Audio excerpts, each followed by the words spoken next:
देखिए शालिनी, कहीं ना कहीं भारतीय जनता पार्टी कितना नुकसान सहेगी इस पर कुछ नहीं कहा जा सकता, क्योंकि अभी एक सर्वे हुआ है जिसमें नायब सिंह सैनी को 40% वोट मिले हैं। वहीं अगर देखा जाए तो दुष्यंत चौटाला को 12%, और वहीं देखा जाए तो इनेलो को, जो मायावती की पार्टी है, उनको 11%। तो ऐसे में ये कहीं विधानसभा चुनाव जिस तरह से नजदीक आ रहा है उस तरह से अगर तैयारियां नहीं तेज हो पाती हैं तो कहीं ना कहीं कांग्रेस को एक विधानसभा चुनाव में बड़ा झटका लगता हुआ नजर आ सकता है, और हो सकता है कि अगली बार यहां पर कांग्रेस का सुपड़ा साफ होता हुआ नजर आए।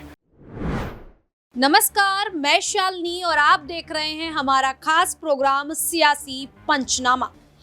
भूपेंद्र सिंह हुड्डा कांग्रेस के वो मगरमच्छ हैं, कांग्रेस के तालाब के वो मगरमच्छ हैं जो एक एक कर सभी मछलियों को खा रहे हैं, और उनको खाने के बावजूद भी अभी तक उनका पेट नहीं भरा है। जी हाँ, ये शब्द हैं भारतीय जनता पार्टी के, और ऐसा इसलिए कहा गया है क्योंकि कांग्रेस की ओर से अब कांग्रेस के सांसदों को एक बड़ा झटका लगा है। उनकी ओर से एक बयान जारी किया गया है जिसमें यह कहा गया है कि अब कोई भी सांसद विधानसभा चुनाव के मैदान में नहीं उतरेगा और उन्हें टिकट भी नहीं दिया जाएगा। ऐसे में दो नाम जो हैं वो सबसे ज्यादा चर्चाओं में आ रहे हैं, क्योंकि कुमारी शैलजा जो है वो विधानसभा चुनाव लड़ने की इच्छा जो है वो जताती हुई नजर आ रही थी। हालांकि कुमारी शैलजा अभी सांसद हैं, लेकिन कहीं ना कहीं कुमारी शैलजा का ये कहना था कि वो राज्य में उतरकर भी काम करना चाह रही हैं। वहीं रणदीप सुरजेवाला भी यही इच्छा जताते हुए नजर आ रहे थे।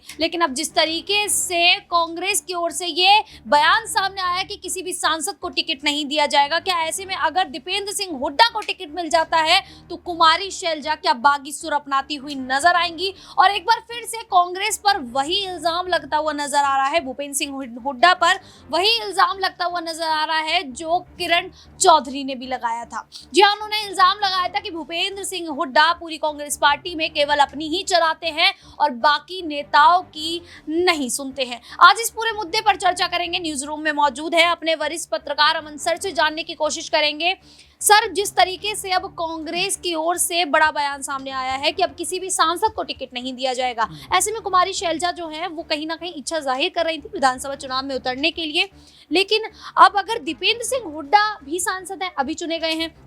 ऐसे में अगर उन्हें टिकट दे दिया जाता है, कुमारी शैलजा को टिकट नहीं दिया जाता है, तो क्या कुमारी शैलजा बागी सुर अपनाती हुई नजर आएंगी? देखिए, जाहिर बात है, क्योंकि हम कांग्रेस के लिहाज से बात कर रहे हैं और जाहिर बात है कि वहाँ पर दो बड़े नाम, यानी कि अगर शैलजा की बात करें या फिर भूपेंद्र हुड्डा की बात करें, दोनों हरियाणा की राजनीति में काफ़ी अपना दबदबा रखते हैं। लेकिन जिस तरह से गुटबाजी का कह सकते हैं दौर कांग्रेस पार्टी में देखने को मिल रहा है, क्योंकि शैलजा के मुँह से भी ये बात निकलती हुई नजर आ रही है कि भाई मुझे भी अगर मौका मिलेगा तो मैं भी मुख्यमंत्री बनना चाहूँगी। वहीं भूपेंद्र हुड्डा हो या दीपेंद्र हुड्डा हो, उनको लेकर भी लगातार कयासबाजी देखने को मिल रही है कि दोनों में से कोई एक नाम जो है वो मुख्यमंत्री के लिए तय हो सकता है अगर कांग्रेस पार्टी यहाँ पर कह सकते हैं बहुमत हासिल करती है। तो ऐसे में कांग्रेस पार्टी को ये समझने की ज़रूरत है कि 10 साल जो बीजेपी सत्ता में रही है, पहली बात तो उसको सत्ता से कैसे बाहर किया जाए, ये उनके लिए रणनीति का सबसे बड़ा हिस्सा है। लेकिन वो सब ना होकर कहीं ना कांग्रेस पार्टी अभी से सीएम पद को लेकर जो उनके नेता हैं वो अपनी अपनी जो है मंशा है, अपनी अपनी इच्छा है, वो जाहिर करते हुए नजर आ रहा है। अगर ऐसा रहेगा तो फिर बीजेपी एक बार फिर हो सकता है पलटवार करती हुई नजर आ जाए, क्योंकि आप देखिए कि लोकसभा चुनाव में बीजेपी को 5 सीटें कह सकते हैं कि जो कांग्रेस है वो शैलजा को और रणदीप सुरजेवाला को दरकिनार करना ही चाह रही, क्योंकि उन्हें अभी देखा जाए तो कांग्रेस में एक विरोधी नेताओं के तौर पर भी देखा जा रहा है। देखिए, जाहिर बात है कि कांग्रेस पार्टी लगातार ये तालमेल करने का प्रयास करेगी, सभी नेता मिलकर साथ चुनाव लड़ें, सभी नेता जो मिलकर चलें। अगर ऐसा होता है तो कांग्रेस पार्टी यहाँ पर कह सकते हैं सरकार बनाने में कामयाब रहेगी। लेकिन अभी से अगर गुटबाजी देखने को मिलेगी, अगर पदों के लिए होड़ देखने को मिलेगी, तो आप ये मानकर चलिए कांग्रेस पार्टी जो सत्ता का सपना संजो रही है उसका जो ये ख्वाब है वो बिखर सकता है, और यहाँ पर जो आपसी लड़ाई है वो उनके ऊपर भारी पड़ सकती है। इसलिए जो आलाकमान है वो यही चाह रहा है कि भाई सब लोग मिलकर फिलहाल चुनाव लड़ें, और चुनावों के बाद कोई फैसला किया जाएगा कि मुख्यमंत्री दीपेंद्र सिंह हुड्डा को बनना है या फिर शैलजा को बनना है। अगर पहले ही चुनाव से पहले अगर देखा जाए आपस में अगर इस तरह के कह सकते हैं मतभेद होंगे, नाराजगी होगी, इस तरह की बयानबाजी होगी, तो ये मानकर चले कि बीजेपी यहाँ से पलटवार कर सकती है। कांग्रेस पार्टी तो जो सत्ता में आने का ख्वाब संजो रही है और लगातार ये कोशिश कर रही है कि भाई किसी तरह से हरियाणा की सत्ता पर काबिज हुआ जाए। आप देखिए दीपेंद्र सिंह हुड्डा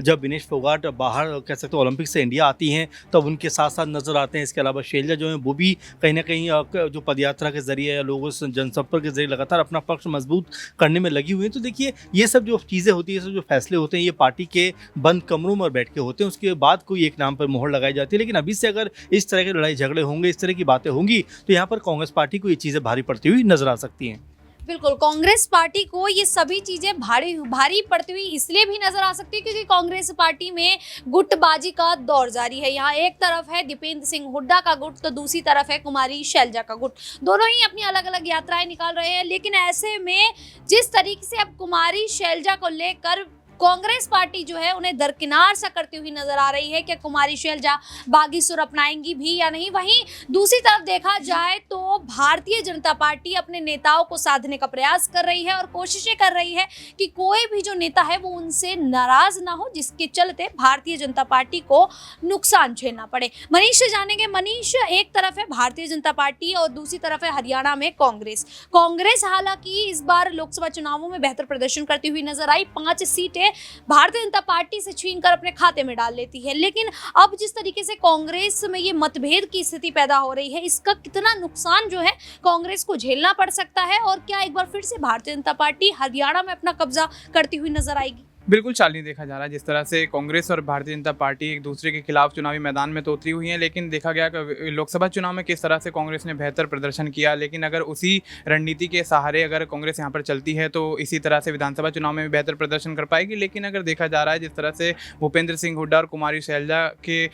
आधार पर यहाँ पर 2 गुट बढ़ते हुए नजर आ रहे हैं कांग्रेस पार्टी के अंदर, तो कहीं ना कहीं ये भारतीय जनता पार्टी के लिए प्लस पॉइंट हो सकता है। और ऐसे में विधानसभा चुनाव में नायब सिंह सैनी और भारतीय जनता पार्टी के तमाम नेता जिस तरह से मेहनत करते हुए नजर आ रहे चुनावी मैदान में, तो कहीं ना कहीं भारतीय जनता पार्टी का जीत का दरवाजा एक बार फिर से खुल सकता है। लेकिन अगर कांग्रेस अपनी स्थिति को यहाँ पर संभालती हुई नजर आती है और अपनी तैयारियों को और तेज करती हुई नजर आती है और पार्टी में जो बगावती सुर यहाँ पर दोनों नेता यहाँ पर दिखाते हुए नजर आ रहे हैं उनको यहाँ पर संभालने की कोशिश करती है, बैठकें करती है, तो बेशक यहाँ पर आगामी विधानसभा चुनाव के लिए बेहतर रणनीति बनाने में कामयाब रहेगी। लेकिन अगर कहीं ना कहीं ये स्थिति और भी ज़्यादा आगे बढ़ती हुई नजर आती है और विधानसभा चुनाव जिस तरह से नजदीक आ रहा है उस तरह से अगर तैयारियां नहीं तेज हो पाती हैं तो कहीं ना कहीं कांग्रेस को एक विधानसभा चुनाव में बड़ा झटका लगता हुआ नजर आ सकता है और हो सकता है कि अगली बार यहाँ पर कांग्रेस का सुपड़ा साफ होता हुआ नजर आए। बिल्कुल, कांग्रेस का सुपड़ा साफ भी होता हुआ नजर आ सकता है क्योंकि जिस तरीके से किरण चौधरी भारतीय जनता पार्टी में जाती हैं और राज्यसभा का चुनाव जो है वो निर्विरोध ही जीत जाती हैं, ऐसे में कांग्रेस क्या डरी हुई है क्योंकि कांग्रेस ने अपना उम्मीदवार नहीं उतारा। यहाँ पर दुष्यंत चौटाला लगातार ये मांग करते रहे थे कि कांग्रेस को उम्मीदवार उतारना चाहिए, पूरे दमखम के साथ अगर वो उम्मीदवार उतारती है तो जीत दर्ज कर सकती है और भारतीय जनता पार्टी को नुकसान झेलना पड़ सकता है। ऐसे में हरियाणा में कई तमाम पार्टियां जो हैं वो मैदान में उतर चुकी हैं। माही से जानेंगे। माही, जिस तरीके से अब हरियाणा में कई गठबंधन बन चुके हैं, यहाँ पर मायावती का जो गठबंधन है इनेलो के साथ हो गया है, आज़ाद का जो गठबंधन है वो दुष्यंत चौटाला के साथ हो चुका है, भारतीय जनता पार्टी अकेली है। भारतीय जनता पार्टी इसका जो नुकसान है वो झेलती हुई नजर आएगी क्योंकि यहाँ पर तमाम जो गठबंधन है वो आ गए हैं, तमाम नए चेहरे उतरते हुए नजर आ रहे हैं। तो कितना नुकसान भारतीय जनता पार्टी को होगा और कौन सी पार्टी जो नया गुट है वो फायदा लेता हुआ नजर आ सकता है? देखिए शालिनी, कहीं ना कहीं भारतीय जनता पार्टी कितना नुकसान सहेगी इस पर कुछ नहीं कहा जा सकता क्योंकि अभी एक सर्वे हुआ है जिसमें नायब सिंह सैनी को 40% वोट मिले हैं। वहीं अगर देखा जाए तो दुष्यंत चौटाला को 12% और वहीं देखा जाए तो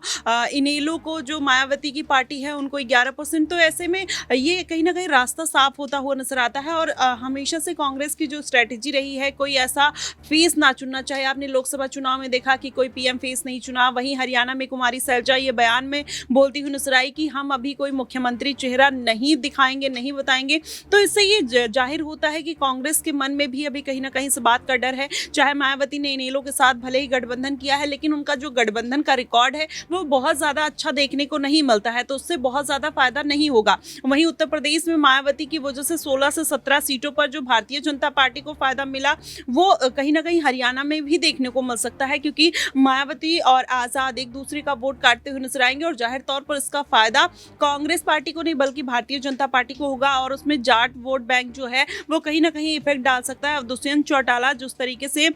आम आदमी पार्टी को भी साथ लेने की कोशिश कर रहे हैं, तो आप देखिए अलग अलग जितने छोटे छोटे दल हैं कहीं ना कहीं एक दूसरे का वोट काटकर भारतीय जनता पार्टी जो अलग एक स्ट्रेटेजी के साथ चलती हुई नजर आ रही है, जो किसी के साथ गठबंधन में नहीं है, वो कहीं ना कहीं बेहतर भूमिका में भी हरियाणा में नजर आ रही है और एक बार फिर से कहीं ना कहीं भारतीय जनता पार्टी सरकार बनाने के करीब जाते हुए नजर आ रही है। तो ऐसे में कहा जा सकता है कि आने वाले दिनों में फिर से भारतीय जनता पार्टी का कमबैक हो सकता है और वहीं कांग्रेस पार्टी का देखा जाए तो वो क्लोजली जाकर कहीं ना कहीं